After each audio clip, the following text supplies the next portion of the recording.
World Summit.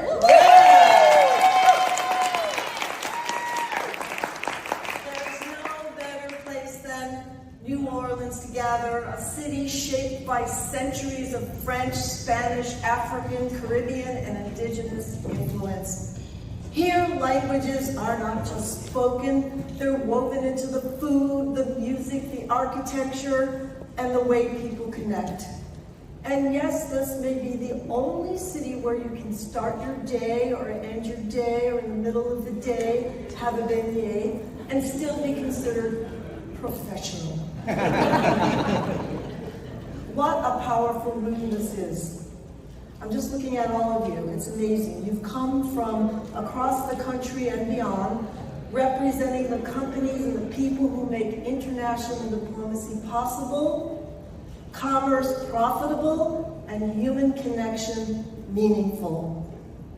We are the language services industry.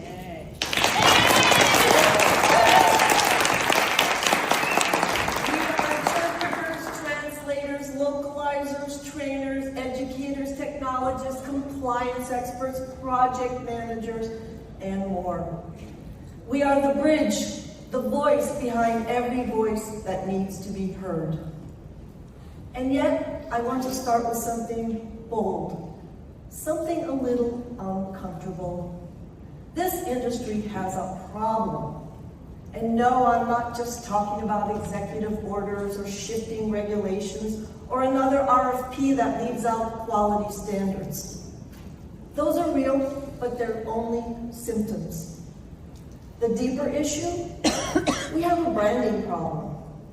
Ask the average person what a language service company does, and I know you have the answer. What is the first thing that somebody asks you when you say you're with the language services industry? How many languages do you speak?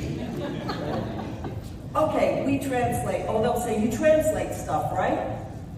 Sure, we translate. We also interpret in courtrooms and clinics. We provide American Sign Language services so deaf and hard of hearing individuals have full access in education, healthcare, legal settings, and public life. We localize for global markets. We ensure the accuracy of international contracts. We train diplomats and intelligence officers. We protect intellectual property. We make sure no one is left out of the conversation because of language. But despite all this, we're still invisible. And invisibility is dangerous because when people don't understand what you do, they undervalue you. And when they undervalue you, they cut your budget. They remove language requirements. They treat us like a luxury line item instead of the strategic infrastructure we are. Why are we still so invisible? Ironically, because we're so good at what we do. If an interpreter, spoken or ASL, delivers a flawless message, if a diplomat speaks with cultural nuance in a very critical diplomatic setting, if a translation reads like it were written by a native speaker, who stops to ask, who made that possible? We've trained the world to expect seamless communication, but not to see the professionals behind it. Decision makers don't think about language the way they think about roads or broadband or clean water, even though our work is just as essential.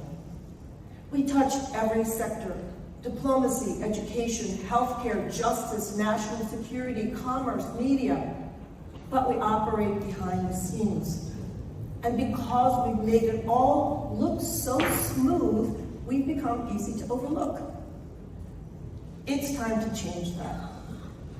Who among us, I'm dating myself now, remembers Mr. Rodney Dangerfield? What was his famous line? I don't get no respect. Well, Rodney was funny, but it's not funny for us.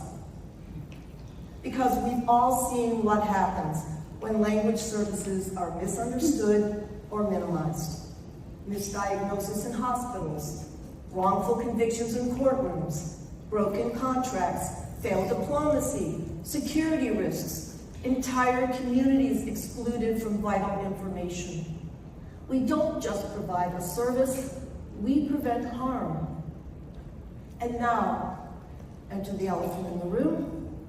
Don't worry, AI will take care of it. Oh yes, that comforting phrase, that modern fantasy.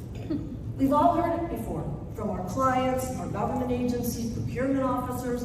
Well, we don't need professional language services anymore. AI does that. Let's be clear. AI is here to stay. It has amazing potential, and we're not afraid of it. Most of us are already using it to streamline workflows and scale faster. But assuming AI can take care of it is like assuming a calculator can teach us calculus. Language isn't just about converting words. It's emotion, it's intention, it's humor, it's culture, it's subtext. Even the smartest AI can't truly understand power dynamics or trauma. It doesn't know when a word is offensive in one context and empowering in another. It doesn't get the stakes. When AI is used with professional oversight in high-stakes environments like a courtroom, a medical exam, or an asylum interview, it's not just inaccurate, it's dangerous. Relying on AI alone isn't innovation, it's negligence. So let's stop sounding like we're on the defensive all the time. We're not anti-tech, we're essential to tech. We train the tools, we shape the output, and when AI gets it wrong, we catch it. This is the message we need to own. AI plus us is the future. Anything less is a shortcut that costs too much. And for those who think declaring English as the official language will magically make multilingualism disappear, well, the world didn't get that message. Good luck with that. Nor did the US. Ask any school district, hospital, courtroom, or government agency. People still speak languages, lots of them, every single day. Declaring English the official language doesn't change demographics, it doesn't change need, and it definitely doesn't change this.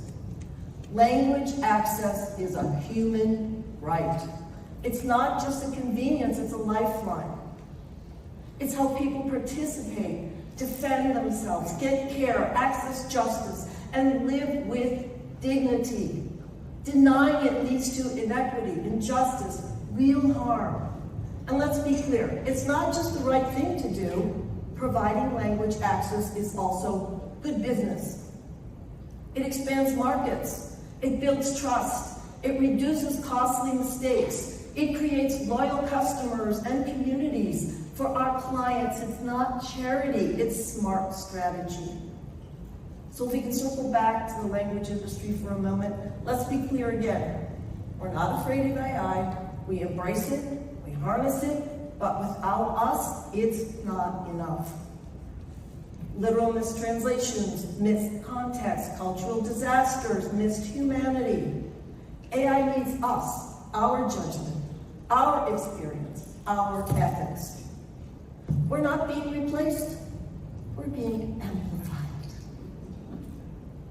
And now it's time for the world to know this. So as we kick off this summit, let's connect, let's collaborate, and let's conspire just a little. Let's build the message that carries our industry forward.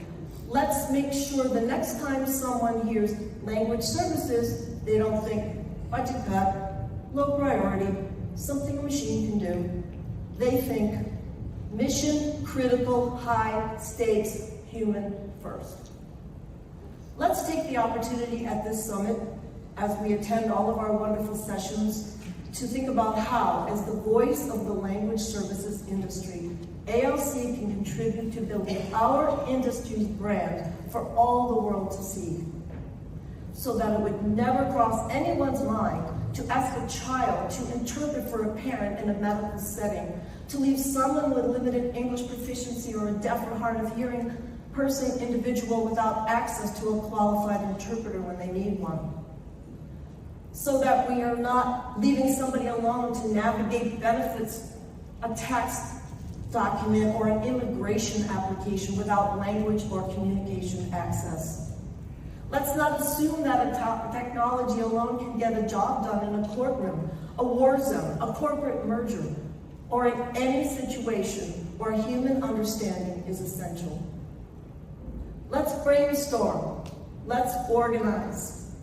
Let's think of ourselves as a brand that's as obvious and essential as clean water, electricity, broadband, and emergency care. Because when people think of those things, they know what they're for, and they know they can't live without them. And as the ALC, let's think bigger.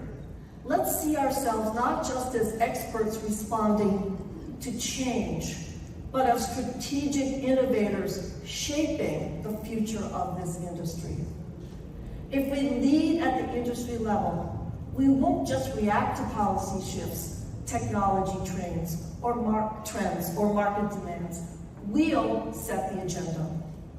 And maybe like New Orleans, we'll be known not for only our history, but for the way we keep evolving, blending old and new, tradition and innovation, until we create something the world can't imagine living without. That's the mindset we need to build. That's the future we're shaping together. So welcome to the summit, and let's get to work.